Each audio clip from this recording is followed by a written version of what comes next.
সবাইকে একটা শিক্ষা গ্রহণ করতে হবে যে আমাদের কালকে রাতেও আয়ুব আলী ভাই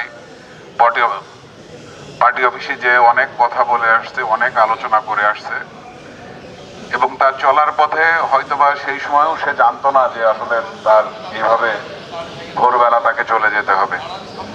তো এই যাওয়ার ভিতর দিয়ে আমাদের যারা আমরা জীবিত আছি সবাইকেই যেতে হবে আগে পরে। আমাদের আসার সিরিয়াল আছে, যাওয়ার কোনো সিরিয়াল নাই।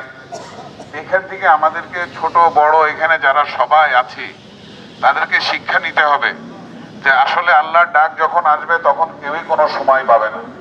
তা আমরা যাতে সবাই আল্লাহর ডাকে সাড়া দেওয়ার জন্য যেন প্রস্তুত থাকতে হবে, যেন এক ওয়াক্ত নামাজও যেন আমরা কাজা না করি, এবং আমরা আমলের সাথে যাতে আমরা চলতে পারি।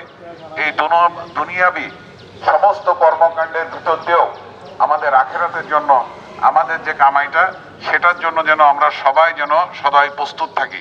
এবং আজকে আমরা এই মাঠের থেকে আমরা সবাই, মানুষ ভুল ত্রুটির ঊর্ধ্বে নয়। মানুষের চলার পথে বিভিন্ন রকম ভুল হতে পারে, বিভিন্ন রকম চলার পথে তার আচরণে অনেকে কষ্ট হয়ে থাকতে পারে। আমরা সবাই আল্লাহকে সাক্ষী রাখে হাত উঁচু করে সবাই আমরা বলবো, হাত তুলুন, সবাইটা হাত তুলে বলেন, আমরা আয়ুব আলী ভাইকে মাফ করে দিলাম। আল্লাহ রস্তে আমরা তাকে আজকে মাফ করে দিলাম।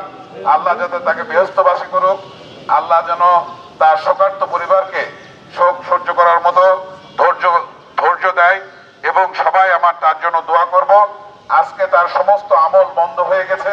আজকে তার সন্তানরা, এই দুনিয়াবি যারা তার রয়ে গেছে, তারা তার জন্য দোয়া করতে পারবে, আমরা দোয়া করতে পারবো।